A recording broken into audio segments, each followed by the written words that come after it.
네 년이 다 망쳐놨잖아. 꼴도 보기 싫으니까 나가. 시어머니 박금내의 목소리는 떨리지도 않았습니다. 10년이었습니다.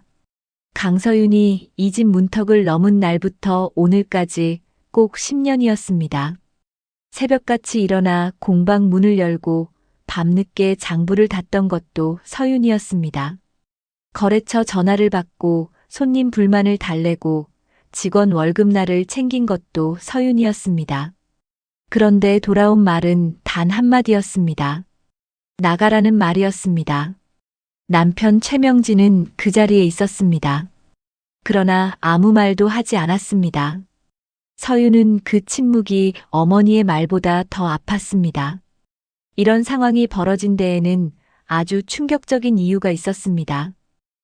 지금 이 이야기를 듣고 계신 여러분 어디에 사시나요? 지금 무엇을 하면서 듣고 계신지 댓글로 편하게 남겨주세요. 그럼 지금부터 이야기를 시작하겠습니다.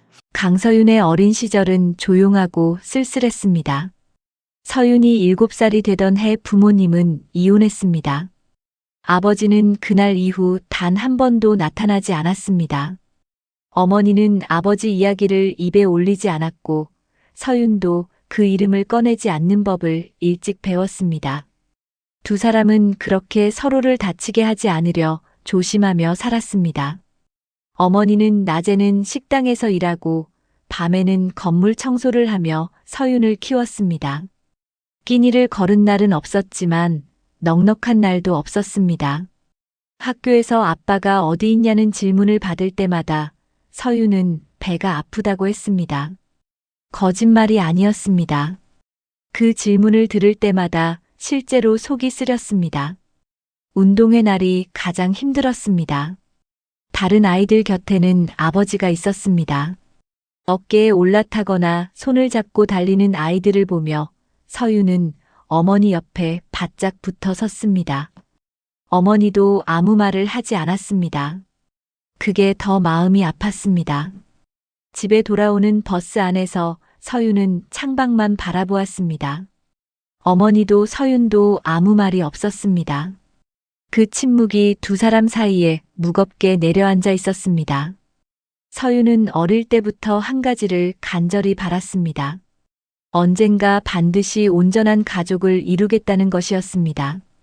아버지가 있고 어머니가 있고 저녁 밥상을 함께 차리는 그런 가족이었습니다. 텔레비전에서 보던 그런 평범한 풍경이 서윤에게는 꿈이었습니다. 그 바람이 서윤을 서두르게 만들었습니다. 28배 처음 맞선을 봤습니다. 30 전에 결혼하고 싶었지만 마음에 드는 사람을 쉽게 만나지 못했습니다. 32이 되던 해 지인 소개로 최명진을 만났습니다.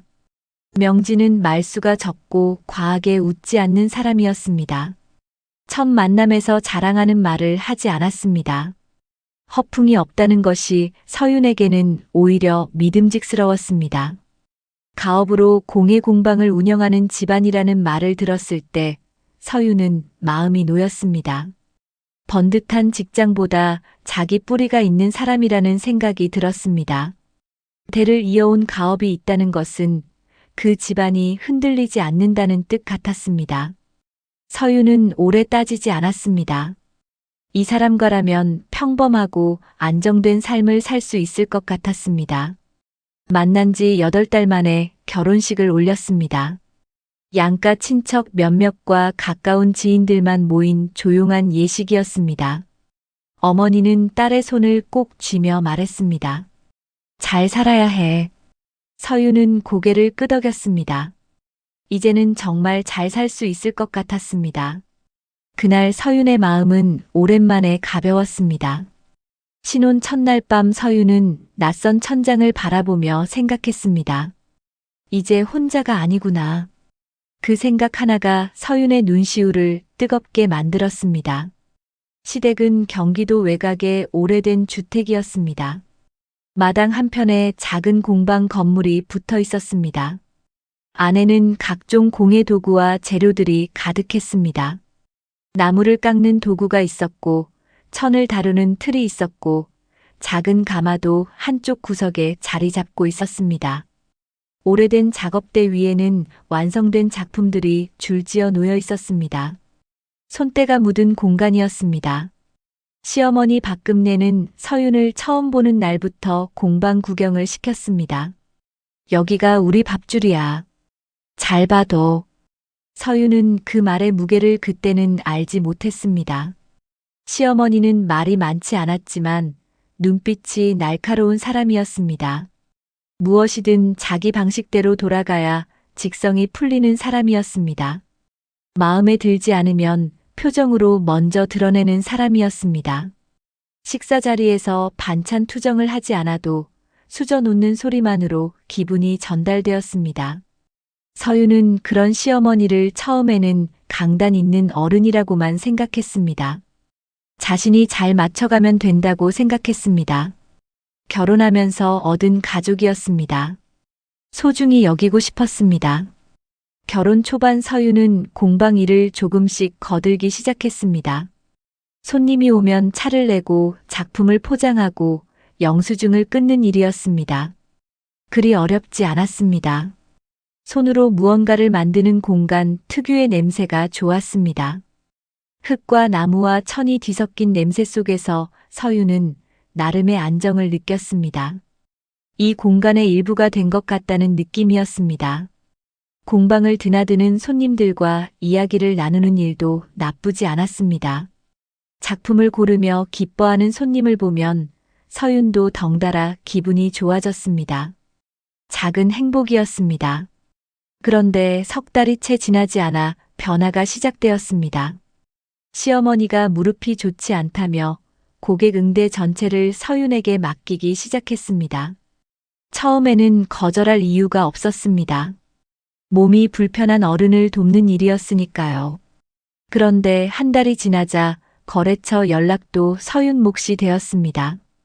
납품 일정을 조율하고 단가를 협의하는 일까지 서윤이 직접 처리해야 했습니다.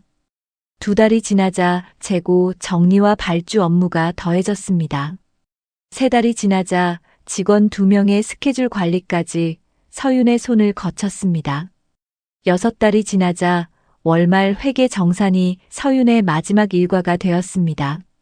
하루 일과가 새벽에 시작해서 자정이 넘어서야 끝나는 날이 생겨났습니다. 장부를 덮고 나면 손가락이 뻣뻣했습니다. 눈이 침침한 채로 잠자리에 들었다가 해가 뜨기도 전에 다시 일어났습니다. 그래도 서윤은 다음 날 새벽에 또 일어났습니다. 어느 날 서윤은 거울을 보다가 멈췄습니다. 눈 밑에 그늘이 짙게 내려앉아 있었습니다. 언제부터 이렇게 되었는지 몰랐습니다. 피곤하다는 생각보다 세월이 이렇게 지나가는구나 하는 생각이 먼저 들었습니다. 그날 저녁 명진에게 말을 꺼냈습니다. 나 요즘 많이 힘들어. 명진은 잠시 서윤을 바라보다가 말했습니다. 많이 힘들었어?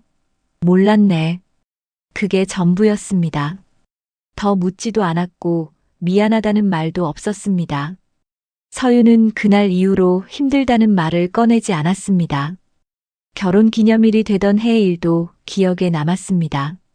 서윤은 그날만큼은 공방 일을 일찍 마치고 저녁을 차렸습니다. 명진이 좋아하는 갈비찜을 아침부터 준비했습니다. 그런데 명진은 저녁 7시가 넘어서야 들어왔습니다. 오늘 거래처 사람들이랑 약속 있었어. 먼저 먹지. 서윤은 식탁 앞에 혼자 앉았습니다. 갈비찜은 이미 식어 있었습니다. 그것도 서윤의 결혼 기념일이었습니다. 그날 밤 서윤은 불을 끄고 오래도록 누워 있었습니다. 가족을 원했던 것인지 외로움에서 벗어나고 싶었던 것인지 스스로도 알 수 없었습니다. 아마 둘 다였을 것입니다.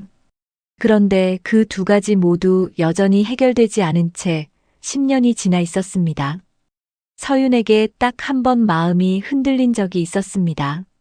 결혼 5년째 되던 겨울이었습니다. 어머니가 전화를 해왔습니다.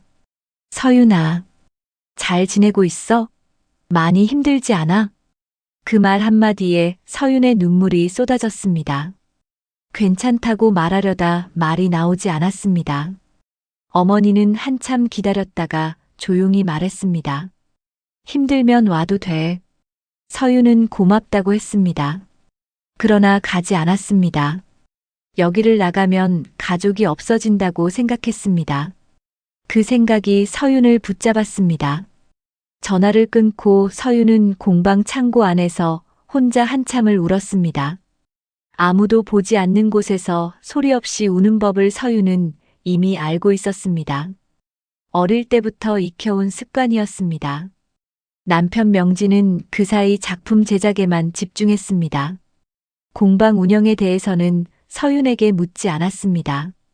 믿고 맡기는 것인지 관심이 없는 것인지 서윤은 끝내 알 수 없었습니다. 시어머니는 공방 안쪽 의자에 앉아 이런저런 지시를 내렸습니다. 그러나 직접 몸을 움직이는 일은 서윤의 몫이었습니다. 서윤은 그 사이에서 모든 것을 받아냈습니다. 불만이 없지 않았습니다. 그러나 입 밖으로 꺼낼 수가 없었습니다. 자기가 조금만 더 참으면 이 가정이 잘 굴러갈 것 같았습니다. 어릴 때부터 그토록 원하던 가족이라는 울타리가 지금 눈앞에 있었습니다. 그것을 지키기 위해서라면 이 정도는 감당할 수 있다고 스스로를 다독였습니다. 힘들다는 말 대신 괜찮다는 말을 골랐습니다. 아프다는 말 대신 별일 없다는 말을 골랐습니다. 그렇게 한 해가 지나고 두 해가 지났습니다.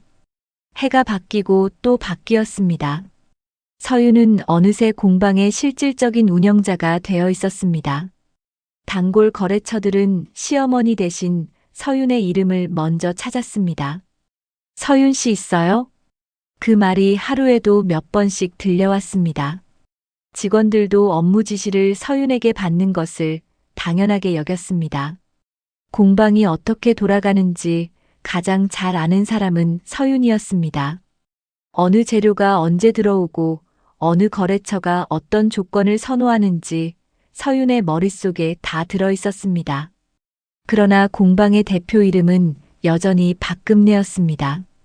서윤의 이름은 어디에도 적혀 있지 않았습니다. 월급도 없었습니다. 가족이니까 당연한 일이라고 했습니다. 서윤은 그 말을 수도 없이 들었지만 단 한 번도 반박하지 않았습니다.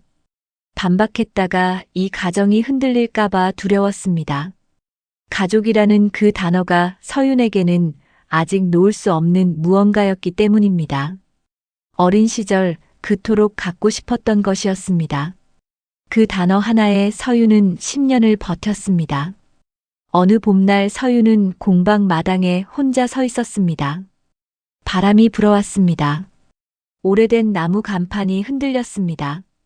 서윤은 그 간판을 한참 바라보았습니다. 이 공방의 이름을 가장 많이 불러온 사람이 서윤이었습니다. 거래처에 전화할 때마다 이 이름을 소개했습니다. 손님에게 영수증을 건넬 때마다 이 이름이 찍혀 나왔습니다. 그러나 그 이름은 서윤의 것이 아니었습니다. 서윤은 조용히 공방 문을 열고 다시 안으로 들어갔습니다. 오늘도 해야 할 일이 쌓여 있었습니다. 그것이 서윤의 하루였습니다. 그렇게 10년이 흘렀습니다. 공방에 처음 이상한 기운이 돌기 시작한 것은 그의 봄이었습니다. 단골 거래처 하나가 거래를 끊겠다는 연락을 해왔습니다. 단가가 맞지 않는다는 이유였습니다. 서윤이 몇 차례 설득을 시도했지만 상대방의 마음은 이미 돌아선 뒤였습니다. 오랫동안 함께 일해온 거래처였습니다. 서윤이 직접 찾아가 사정을 이야기했지만 소용없었습니다. 돌아오는 길에 서윤은 차 안에서 한참을 멍하니 앉아 있었습니다. 이 공방이 언제부터 흔들리고 있었는지 서윤은 사실 알고 있었습니다. 그 무렵 온라인 주문도 눈에 띄게 줄었습니다. 공예품 시장 자체가 위축되고 있었습니다. SNS로 작품을 파는 젊은 작가들이 늘면서 오래된 공방들은 하나둘 타격을 입고 있었습니다. 서윤은 그 흐름을 일찌감치 알아챘습니다. 온라인 판매 채널을 새로 열고 작품 사진을 다시 찍고 홍보 방식을 바꾸자고 제안했습니다. 시어머니 박금내는 손을 저었습니다. 우리가 언제부터 그런 거 했어? 하던 대로 해. 명진도 같은 말을 했습니다. 서윤의 제안은 그렇게 번번이 묵살되었습니다. 서윤은 답답했습니다. 이대로 가면 안 된다는 것을 알고 있었습니다. 그러나 아무도 듣지 않았습니다. 공방은 서윤이 운영했지만 결정권은 서윤에게 없었습니다. 그것이 서윤의 자리였습니다. 매출은 석 달 연속 떨어졌습니다. 여름이 오자 주문은 더 줄었습니다. 공방 운영비를 충당하기 위해 시어머니는 적금을 하나 깼습니다. 그러나 그것으로는 부족했습니다. 직원 한 명의 월급이 밀리기 시작했습니다. 서윤이 자신의 생활비를 아껴 메워줬습니다. 말하지 않았습니다. 어차피 들어줄 사람이 없었습니다. 어느 저녁 시어머니가 서윤을 불렀습니다. 식탁에는 명진도 앉아 있었습니다. 박금내는 서류 한 장을 내밀었습니다. 은행에서 대출을 더 받아야 하는데 담보가 모자라. 내 명의로 보증 하나만 서면 돼. 서윤은 그 서류를 내려다보았습니다. 손이 천천히 식어갔습니다. 보증을 서달라는 말이었습니다. 공방 명의도 자신의 것이 아니었습니다. 월급 한 번 받은 적도 없었습니다. 그런데 빚 보증은 자신의 이름으로 세우겠다는 것이었습니다. 만약 공방이 무너지면 그 빚은 고스란히 서윤의 것이 되는 것이었습니다. 서윤은 잠시 눈을 감았다가 떴습니다. 어머니 죄송한데 그건 어렵습니다. 박금내의 표정이 굳었습니다. 어렵다고? 가족이 이 지경인데 어렵다는 게 말이 돼? 서윤은 고개를 숙인 채 말했습니다. 공방 지분도 없고 월급도 없는 상태에서 보증까지 서는 건 제가 감당할 수 없습니다. 말하면서 서윤의 손이 떨렸습니다. 이런 말을 한 것이 처음이었습니다. 명진은 그 자리에서 아무 말도 하지 않았습니다. 서윤은 남편이 한마디라도 해주기를 기다렸습니다. 당신도 생각해봐야 하지 않겠느냐는 말이라도 해주기를 바랐습니다. 그러나 명진은 끝내 입을 열지 않았습니다. 서윤은 자리에서 일어났습니다. 방으로 걸어가는 발걸음이 무거웠습니다. 10년 만에 처음으로 서윤은 안 된다고 했습니다. 그날 밤 서윤은 잠을 이루지 못했습니다. 잘못한 것이 없는데 가슴이 두근거렸습니다. 마치 자신이 나쁜 사람이 된 것 같은 기분이었습니다. 그런데 이상했습니다. 나쁜 사람이 된 것 같은데도 이전보다 숨이 조금 트이는 것 같았습니다. 그날 이후 분위기가 달라졌습니다. 시어머니는 서윤과 눈을 마주치지 않았습니다. 밥상에서도 말이 없었습니다. 서윤이 반찬을 내와도 고맙다는 말이 없었습니다. 명진은 출퇴근 시간이 불규칙해졌고 집에 돌아와도 서윤에게 먼저 말을 걸지 않았습니다. 공방 직원들도 무언가 눈치를 챈 듯 서윤을 어색하게 대했습니다. 서윤은 그래도 공방 일을 계속했습니다. 자리를 비우면 업무가 엉킬 것이 뻔했습니다. 거래처 연락을 받고 납품 일정을 조율하고 장부를 정리했습니다. 아무 일도 없는 척 버텼습니다. 그러나 2주 뒤 시어머니가 다시 서윤을 불렀습니다. 이번에는 식탁이 아니라 공방 앞마당이었습니다.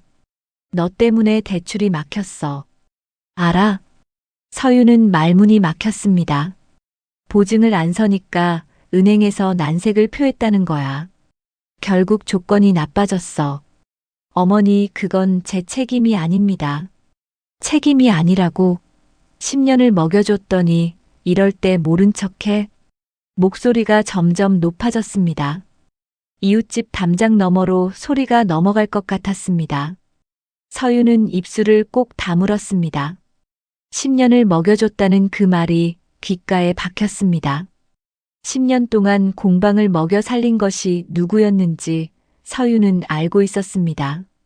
거래처를 지킨 것도 서윤이었습니다. 직원 월급을 자기 돈으로 메운 것도 서윤이었습니다.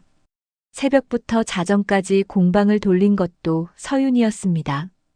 그러나 그 말을 꺼낼 수 없었습니다. 꺼냈다가는 돌아올 수 없는 강을 건너는 것 같았습니다. 그날 저녁 명진이 방으로 들어왔습니다. 서윤은 뭔가 말이 있을 거라 생각했습니다. 어머니한테 좀 잘해드려. 요즘 많이 힘드신 거 알잖아. 그 말이 전부였습니다. 서윤은 천천히 명진을 바라보았습니다. 나는요. 뭐? 나는 힘들지 않은 줄 알아요? 명진은 잠깐 서윤을 보다가 이내 시선을 돌렸습니다. 예민하게 굴지 마. 다 같이 어려운 거잖아. 서윤은 더 말하지 않았습니다. 해봐야 소용없다는 것을 알았습니다. 그 순간 서윤은 무언가 끊어지는 소리를 들었습니다. 마음속 깊은 곳에서 나는 소리였습니다. 조용하지만 선명한 소리였습니다. 10년 동안 서윤을 붙잡고 있던 무언가가 그 순간 끊겼습니다.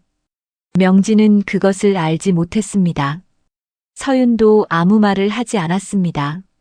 그냥 등을 돌렸습니다. 사흘 뒤 아침이었습니다. 서윤이 공방 문을 열려는데 시어머니가 먼저 나와 있었습니다. 팔짱을 낀 채 서윤을 바라보고 있었습니다.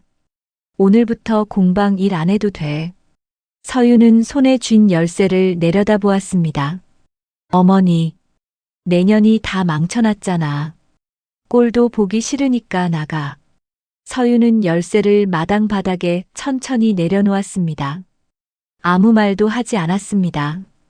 억울하다는 말도 하지 않았습니다. 변명도 하지 않았습니다. 등을 돌려 걸어 나오는 서윤의 발걸음은 떨리지 않았습니다. 10년을 버텨온 사람의 걸음이었습니다. 명진은 공방 안쪽에서 그 장면을 보고 있었습니다. 끝내 따라 나오지 않았습니다. 서윤은 뒤를 돌아보지 않았습니다. 대문을 나서며 서윤은 처음으로 생각했습니다. 이제 어디로 가야 하는가. 그리고 그보다 먼저 떠오른 생각이 있었습니다. 이제야 끝났구나.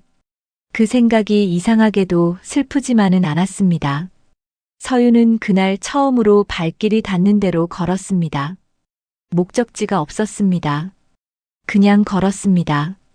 바람이 불어왔습니다. 오랜만에 맡아보는 바깥 공기였습니다. 공방 냄새가 아닌 공기였습니다. 서윤은 그 공기를 천천히 들이마셨습니다. 눈물이 날 것 같았습니다. 그런데 나오지 않았습니다. 어쩌면 이미 다 쓴 것인지도 몰랐습니다. 그 밤 서윤은 어머니에게 전화를 했습니다. 말이 나오지 않았습니다. 어머니는 조용히 기다렸습니다. 한참 만에 서윤이 말했습니다.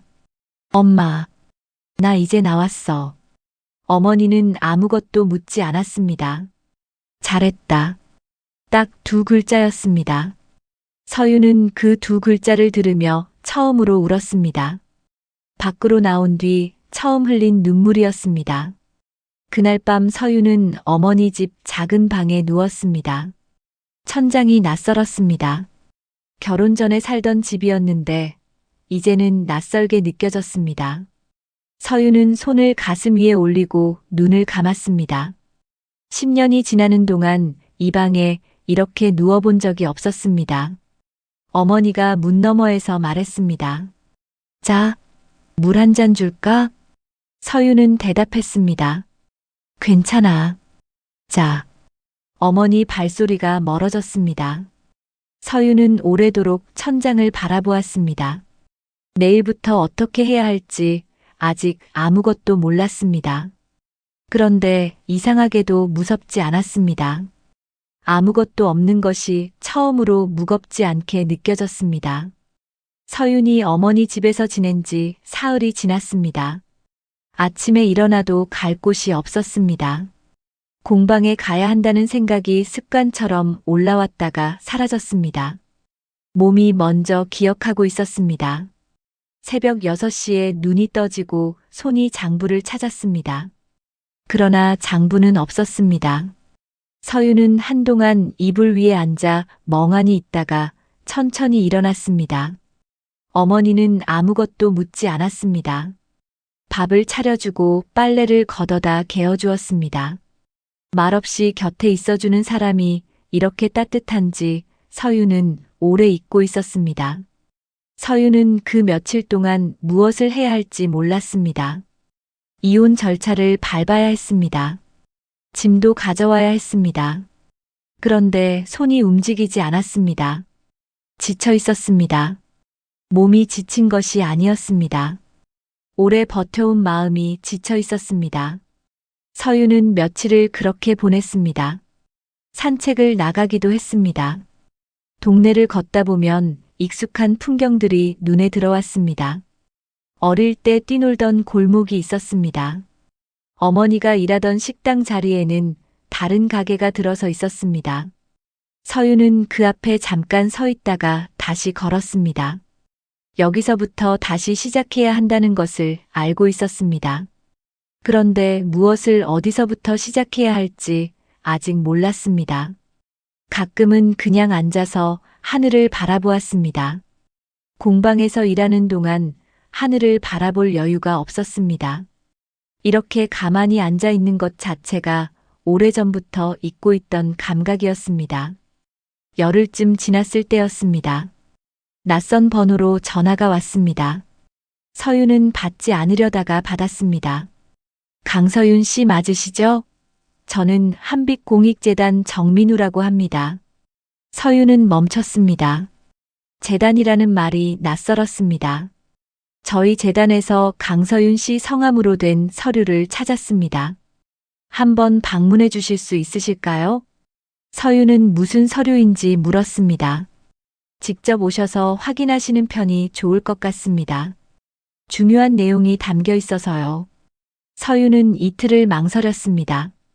어차피 달라질 것이 없다는 생각이 들었습니다. 그러나 달리 할 일도 없었습니다. 사흘째 되는 날 서유는 재단을 찾아갔습니다. 건물은 작고 조용했습니다. 로비에는 지역 장학생들의 사진이 액자로 걸려 있었습니다. 정민우는 서윤보다 조금 나이가 들어 보이는 남자였습니다. 차분하고 말이 많지 않은 사람이었습니다. 그가 서윤 앞에 서류 봉투 하나를 내밀었습니다. 저희 재단 설립자 중 한 분이 강서윤 씨와 관련된 유품과 기록을 남기셨습니다. 서윤은 그 말을 잘 이해하지 못했습니다. 설립자분이 돌아가시기 전에 남기신 것들인데 전달받을 분을 찾는데 시간이 걸렸습니다. 정민우가 조심스럽게 말을 이었습니다. 설립자분 성함이 강태성 씨입니다. 혹시 아시는 분이신가요?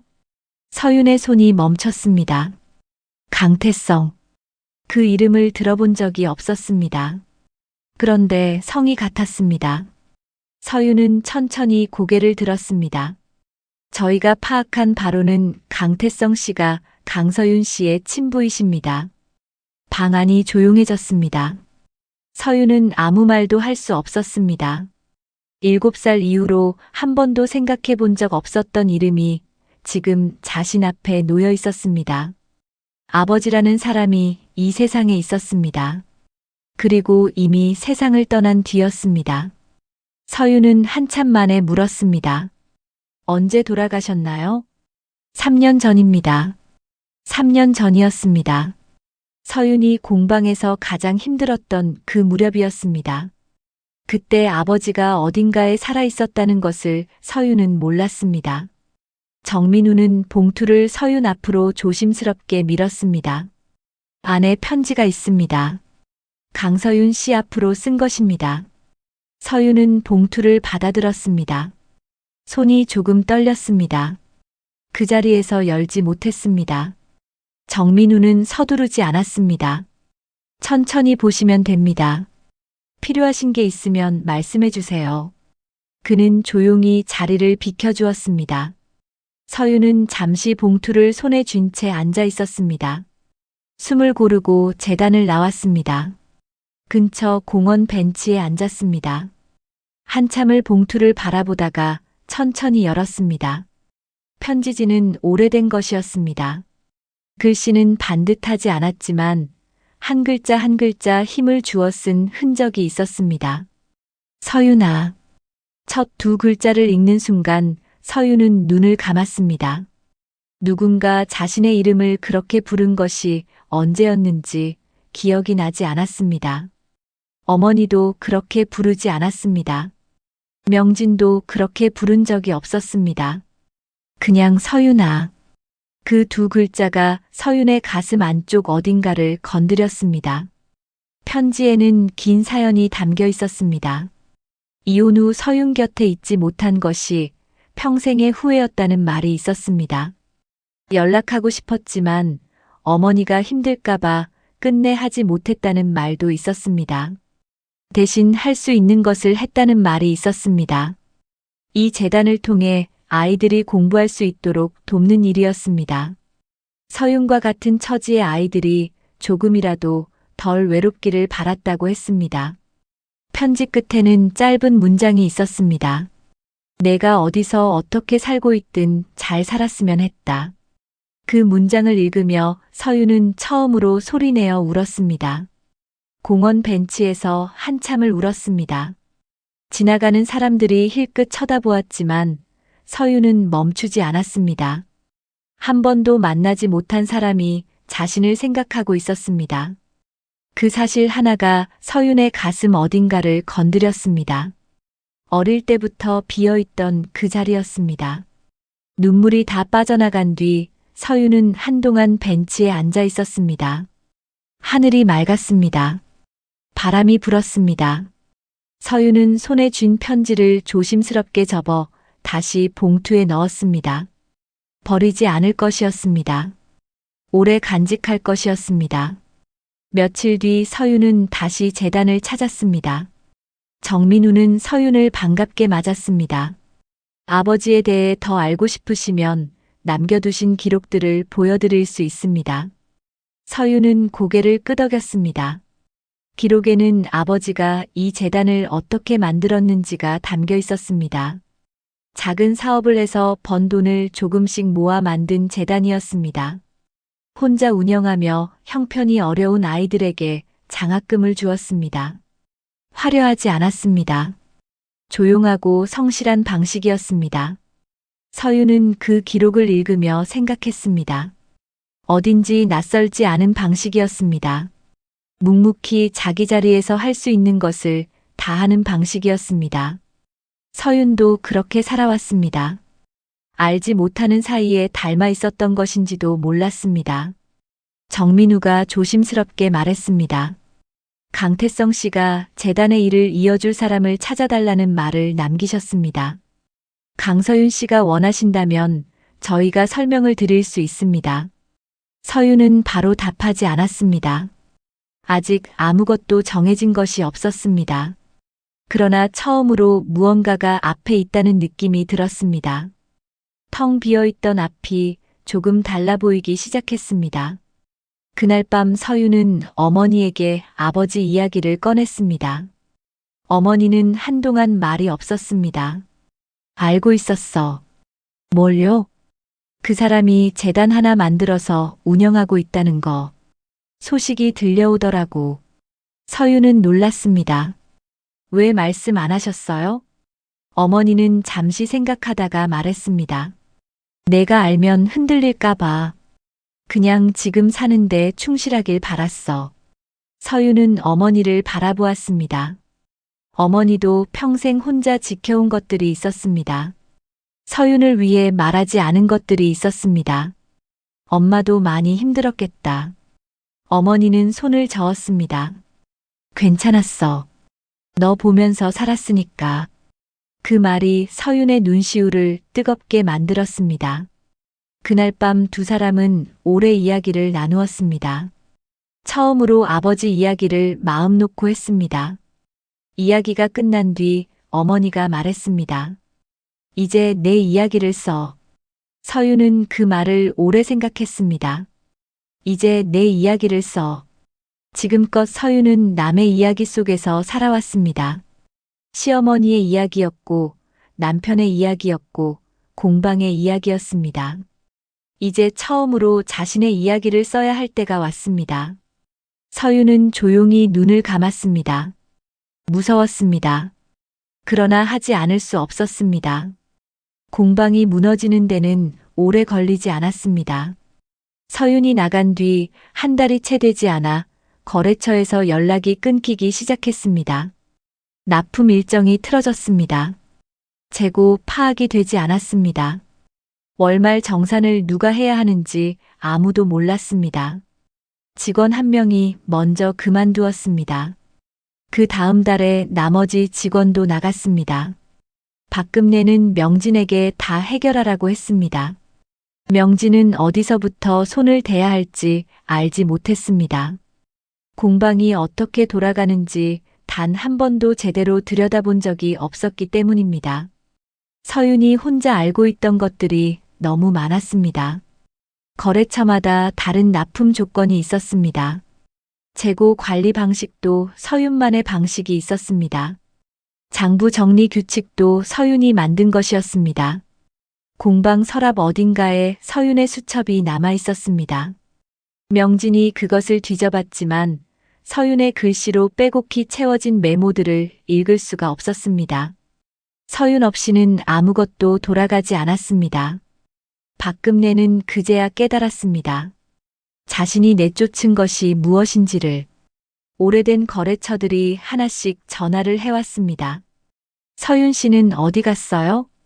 그 말을 들을 때마다 박금내는 대답을 얼버무렸습니다. 거래처들은 서윤을 찾았습니다. 서윤이 없으면 거래를 다시 생각해보겠다는 곳도 생겼습니다. 박금내는 그때 처음으로 서윤이 어떤 사람이었는지를 제대로 보았습니다. 공방의 얼굴이었습니다. 공방의 뼈대였습니다.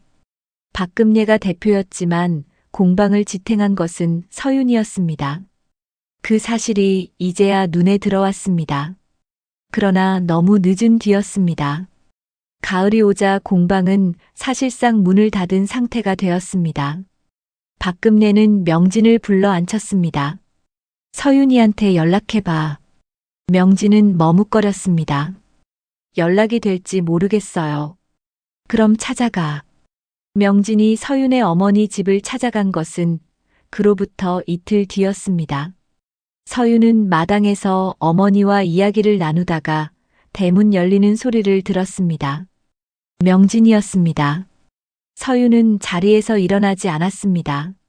명진은 어색하게 서 있었습니다. 잠깐 얘기할 수 있어? 서윤은 어머니를 한번 보았습니다. 어머니는 조용히 안으로 들어갔습니다. 서윤은 명진을 바라보았습니다. 할 말이 있으면 해요. 명진은 한참을 말하지 못하다가 입을 열었습니다. 공방이 많이 힘들어졌어. 어머니도 많이 힘드시고. 서윤은 아무 말도 하지 않았습니다. 내가 없으니까 아무것도 안 돌아가더라. 그 말이 고백인지 부탁인지 서윤은 알 수 없었습니다. 돌아와 줄 수 있어? 서윤은 잠시 명진을 바라보았습니다. 예전 같았으면 흔들렸을 것입니다. 가족이 어렵다는 말에 마음이 약해졌을 것입니다. 그러나 지금의 서윤은 달랐습니다. 공원 벤치에서 아버지의 편지를 읽은 뒤 서윤은 조금씩 달라지고 있었습니다. 누군가 자신을 소중히 여겼다는 것을 알게 된 사람은 함부로 자신을 내주지 않게 됩니다. 명진 씨. 응? 나는 공방 직원도 아니었고 가사 도우미도 아니었어요. 명진은 눈을 내리깔았습니다. 10년 동안 내가 거기서 한 게 뭔지 이제는 알겠어요? 명진은 대답하지 못했습니다. 나는 돌아가지 않을 거예요. 서윤의 목소리는 떨리지 않았습니다. 명진은 한참을 서 있다가 돌아갔습니다. 끝까지 미안하다는 말은 하지 않았습니다. 그 뒷모습을 보며 서윤은 생각했습니다. 저 사람은 끝내 모를 것이라고. 자신이 무엇을 잃었는지조차 모른 채 살아갈 것이라고. 그런데 이상하게도 안타깝지 않았습니다. 슬프지도 않았습니다. 그냥 끝났구나 하는 생각이었습니다. 며칠 뒤에는 박금례가 직접 나타났습니다. 서윤이 마당에서 화분을 정리하고 있을 때였습니다. 대문 열리는 소리에 고개를 들어보니 박금례가 서 있었습니다. 평소와는 다른 모습이었습니다. 화장도 하지 않은 얼굴이었고 옷차림도 평소와 달랐습니다. 서윤아. 목소리가 떨리고 있었습니다. 서윤은 자리에서 일어나지 않았습니다. 박금례는 천천히 다가왔습니다. 그리고 서윤 앞에서 멈춰 섰습니다. 내가 잘못했다. 서윤은 그 말을 듣고도 표정을 바꾸지 않았습니다. 박금례는 잠시 머뭇거리다가 갑자기 서윤의 손을 덥석 잡았습니다. 제발, 한 번만 도와줘. 공방 다 망하게 생겼어. 서윤은 손을 빼지 않았지만 마음은 움직이지 않았습니다. 10년 동안 너한테 모질게 했던 거 다 안다. 내가 잘못했어. 그러니까 제발. 박금례의 목소리가 점점 흔들렸습니다. 어머니, 제발 서윤아. 이 늙은이가 이렇게 빈다. 그 순간 박금례가 무릎을 꿇었습니다. 마당 흙바닥에 그대로 무릎을 꿇었습니다. 서윤은 숨이 멎는 것 같았습니다. 평생 고개 한 번 숙이지 않던 사람이었습니다. 무엇이든 자기 방식대로 해야 했던 사람이었습니다. 그런 사람이 지금 흙바닥에 무릎을 꿇고 있었습니다.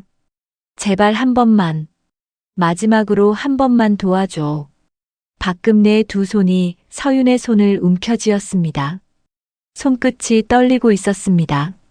서윤은 그 떨림을 그대로 느꼈습니다. 한때는 이 손이 서윤을 향해 매섭게 손가락질했습니다. 이제는 그 손이 서윤을 붙잡고 있었습니다. 서윤은 천천히 무릎을 굽혀 시어머니와 눈높이를 맞췄습니다. 어머니, 일어나세요. 안 돼. 내가 안 된다고 하면 나 못 일어나. 서윤은 그 말을 듣고 잠시 눈을 감았습니다. 마음 한구석이 흔들렸습니다. 그러나 그 흔들림은 예전과 달랐습니다. 동정심이었지 미안함이 아니었습니다. 서윤은 다시 눈을 떴습니다. 어머니, 저는 돌아가지 않을 거예요. 그리고 이혼 절차는 진행할 거예요. 박금례의 손에서 힘이 빠졌습니다. 서윤아, 그게 제가 드릴 수 있는 대답입니다.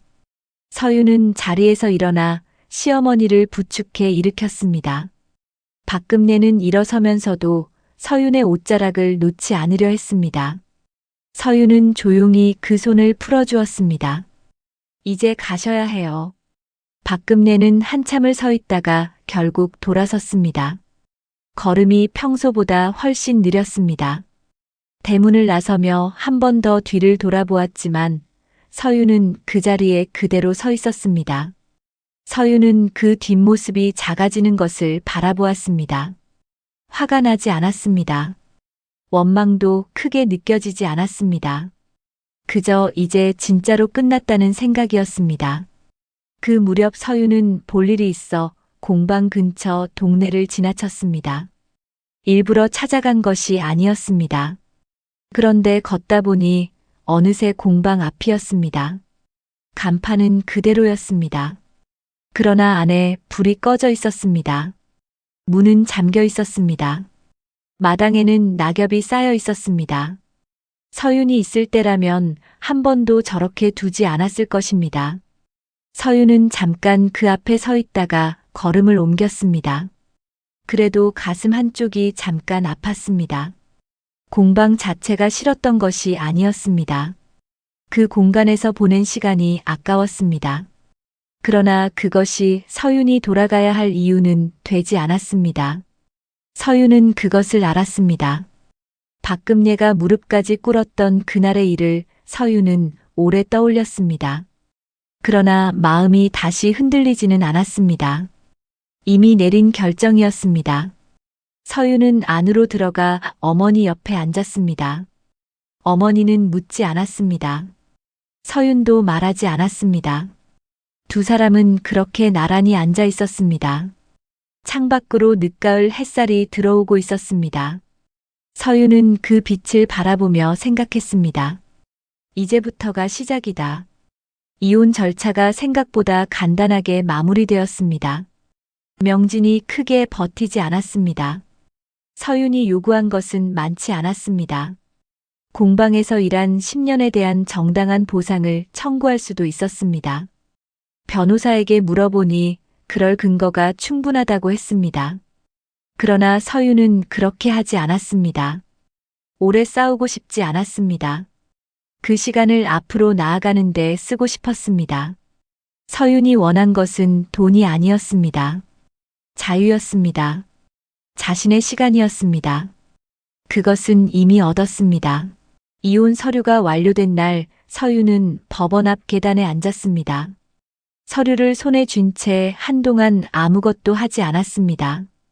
울 것 같다고 생각했는데 눈물이 나오지 않았습니다. 그냥 멍하니 앞을 바라보았습니다. 지나가는 사람들이 있었습니다. 아무도 서윤을 알아보지 않았습니다. 서윤은 그 익명의 느낌이 나쁘지 않았습니다. 누구의 며느리도 아니었고 누구의 아내도 아니었습니다. 그냥 강서윤이었습니다. 그 이름이 가볍게 느껴졌습니다. 서윤은 천천히 일어났습니다. 갈 곳이 있었습니다. 재단이었습니다. 정민우가 기다리고 있을 것이었습니다. 재단에 도착하자 정민우는 서윤을 작은 회의실로 안내했습니다. 테이블 위에는 서류 몇 장이 놓여 있었습니다. 아버지가 남긴 뜻과 재단의 방향에 대한 내용이었습니다. 공예 교육 프로그램을 확대하고 싶다는 내용이 있었습니다. 손으로 무언가를 만드는 기쁨을 더 많은 사람과 나누고 싶다는 아버지의 메모도 있었습니다. 서윤은 그 문장을 읽으며 멈췄습니다.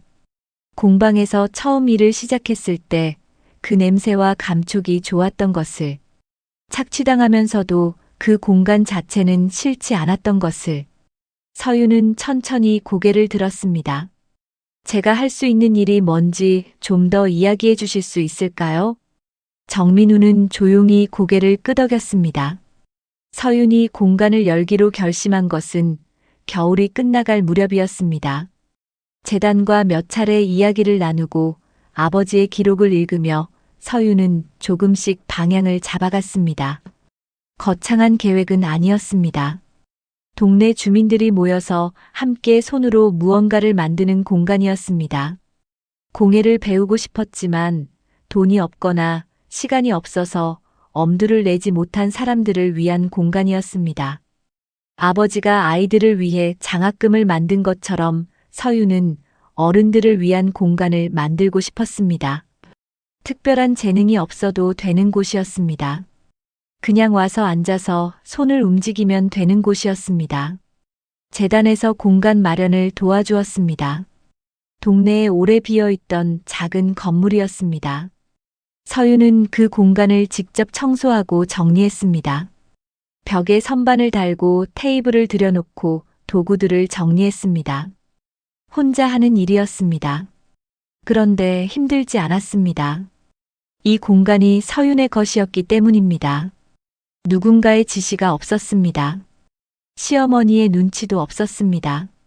서윤이 결정하고 서윤이 만드는 공간이었습니다. 문패를 달 때 서윤은 잠깐 멈췄습니다. 이름을 무엇으로 할까 오래 생각했습니다. 결국 서윤은 자신의 이름을 넣기로 했습니다. 서윤의 작업실. 소박한 이름이었습니다. 그러나 처음으로 자신의 이름이 어딘가에 붙는 순간이었습니다. 공방에서 10년을 일하면서 한 번도 없었던 일이었습니다. 서윤은 문패를 손으로 한번 쓸어보았습니다. 눈물이 날 것 같았습니다. 참지 않았습니다. 잠깐 울었습니다. 그리고 문을 열었습니다. 첫날은 3명이 왔습니다. 동네 아주머니 2분과 혼자 사는 할머니 1분이었습니다. 서윤은 그분들에게 간단한 공예를 가르쳤습니다. 천을 자르고 바느질하는 일이었습니다. 처음 해보는 분들이었습니다. 손이 어색했고 실이 엉켰습니다. 그래도 웃음이 났습니다. 할머니가 자신이 만든 작은 파우치를 들고 이쪽 저쪽 살펴보며 말했습니다. 내가 이걸 만들었네. 그 말에 서윤도 웃었습니다. 오랜만에 나온 웃음이었습니다. 억지로 짜낸 웃음이 아니었습니다. 그냥 나온 웃음이었습니다. 그날 저녁 서윤은 공간을 정리하며 생각했습니다. 10년 전 공방에서 처음 일을 시작했을 때 좋았던 것이 바로 이것이었습니다. 손으로 무언가를 만들고 그것을 누군가가 기뻐하는 것. 시어머니가 그 기쁨을 오랫동안 덮어두었습니다. 이제 그것이 다시 서윤에게 돌아왔습니다. 사람들이 조금씩 늘어났습니다. 일주일에 2번 열던 것을 3번으로 늘렸습니다. 아이를 데려오는 엄마도 생겼습니다. 직장을 다니는 젊은 사람이 저녁 시간에 오기도 했습니다. 서로 처음 본 사람들이 옆에 앉아서 함께 손을 움직이며 이야기를 나누었습니다. 서윤은 그 풍경이 좋았습니다. 자신이 만든 풍경이었습니다. 서윤이 작업실을 연 지 2달이 지났습니다. 처음에는 3명으로 시작했지만 이제는 한 회당 10명 가까이 오는 날도 생겼습니다. 입소문이 났습니다. 특별히 홍보를 한 것이 아니었습니다. 왔다 간 사람들이 주변에 이야기를 한 것이었습니다. 거기 가면 뭔가 만들 수 있어. 잘 못해도 괜찮아. 그 말이 퍼진 것이었습니다. 서윤은 그 말이 좋았습니다. 잘 못해도 괜찮다는 말이 이 공간의 원칙이었습니다. 공방에서 일할 때 서윤은 항상 잘해야 했습니다. 실수하면 안 되었습니다. 틀리면 눈치가 왔습니다. 그러나 여기서는 달랐습니다. 실이 엉켜도 괜찮았습니다.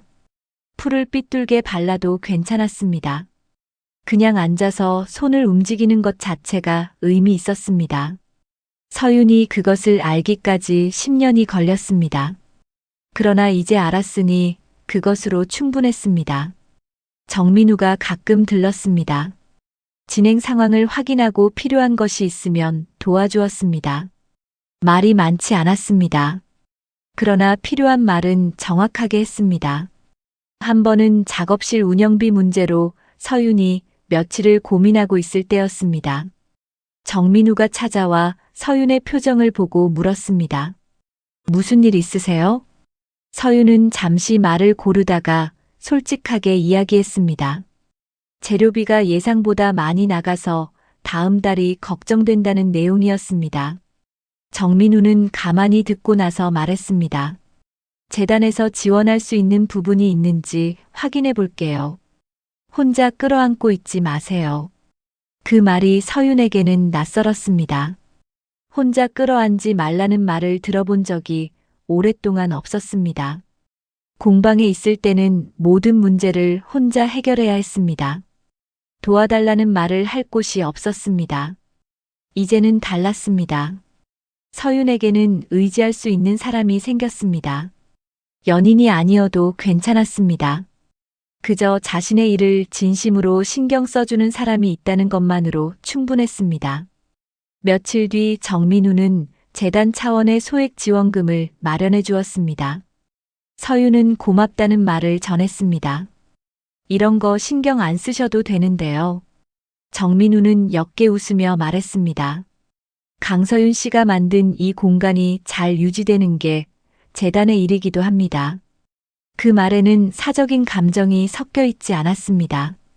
그러나 그 담백함이 오히려 서윤에게 안정감을 주었습니다.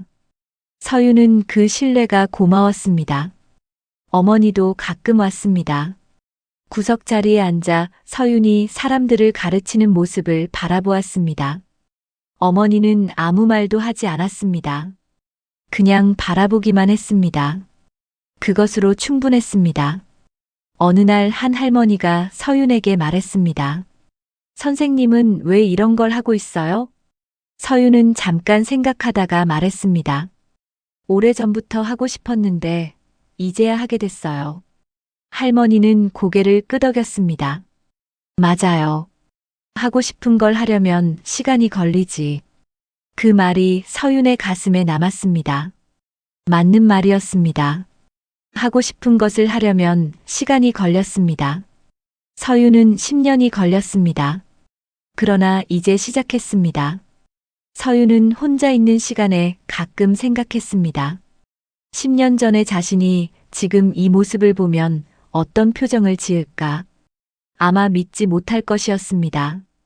공방에서 밤늦게 장부를 덮으며 내일도 똑같은 하루가 올 거라 생각했던 그 서윤이라면 자기 이름이 붙은 작업실에서 웃으며 사람들을 가르치고 있을 거라고는 상상도 못했을 것이었습니다. 그런데 지금 서윤은 여기에 있었습니다. 그것이 작은 일처럼 보여도 서윤에게는 큰 일이었습니다. 작업실을 운영하면서 서윤은 조금씩 자신이 무엇을 좋아하는지 다시 알아가고 있었습니다. 나무 소재보다 천 소재를 다룰 때 손이 더 자연스럽게 움직인다는 것을 알았습니다. 사람들에게 설명할 때 천천히 반복해서 보여주는 방식이 효과적이라는 것도 알았습니다. 무언가를 가르치는 일이 생각보다 자신에게 잘 맞는다는 것도 느꼈습니다. 공방에서는 이런 것들을 생각할 여유가 없었습니다. 그냥 해내야 했습니다. 이제는 달랐습니다. 하면서 배울 수 있었습니다. 틀려도 고칠 수 있었습니다. 그게 서윤의 것이었기 때문입니다. 봄이 깊어지면서 작업실 창가에 작은 화분을 놓았습니다. 어머니가 가져다 준 것이었습니다. 꽃이 있어야 더 환해. 서윤은 그 화분을 햇빛이 잘 드는 자리에 두었습니다. 매일 아침 작업실에 오면 제일 먼저 화분에 물을 주었습니다. 작은 일이었습니다. 그러나 그 작은 일이 서윤의 하루를 여는 의식이 되었습니다. 누군가를 위한 것이 아니었습니다. 이 공간을 위한 것이었습니다. 서윤 자신을 위한 것이었습니다. 어느 날 서윤은 공간을 정리하다가 아버지의 편지를 다시 꺼내 읽었습니다. 내가 어디서 어떻게 살고 있든 잘 살았으면 했다. 서윤은 그 문장을 오래 바라보았습니다. 아버지가 알 수 없었겠지만 서윤은 지금 잘 살고 있었습니다. 아직 완전하지 않았습니다. 돈이 넉넉하지 않았고 앞날이 불확실했습니다. 그러나 처음으로 서윤 자신의 자리에 서 있었습니다. 누군가의 희생양으로 있는 것이 아니었습니다. 스스로 선택한 자리였습니다. 서윤은 편지를 조심스럽게 접어 다시 넣었습니다. 창밖으로 봄이 오고 있었습니다. 작업실 유리창으로 햇살이 들어왔습니다. 서윤은 그 빛 안에 서 있었습니다. 오래 기다려온 자리였습니다. 이제 비로소 자신의 이야기가 시작되고 있었습니다. 작업실 문이 열렸습니다. 오늘도 누군가 왔습니다. 서윤은 고개를 들어 웃으며 맞았습니다. 어서 오세요. 그 말이 이제 자연스럽게 나왔습니다. 처음 작업실을 열었을 때만 해도 서윤은 매일이 두려웠습니다. 사람들이 오지 않으면 어쩌나. 운영이 잘 안 되면 어쩌나. 혼자 모든 것을 책임져야 한다는 불안이 있었습니다. 그러나 이제는 알았습니다. 혼자가 아니었습니다. 어머니가 가끔 들러주었고 정민우가 필요한 순간마다 도와주었습니다. 작업실에 오는 사람들도 서윤에게 마음을 나눠주었습니다. 누군가는 직접 농사지은 채소를 가져다 주었고 누군가는 그냥 고맙다는 말을 전했습니다. 혼자 모든 것을 짊어지지 않아도 된다는 것을 서윤은 처음으로 배우고 있었습니다.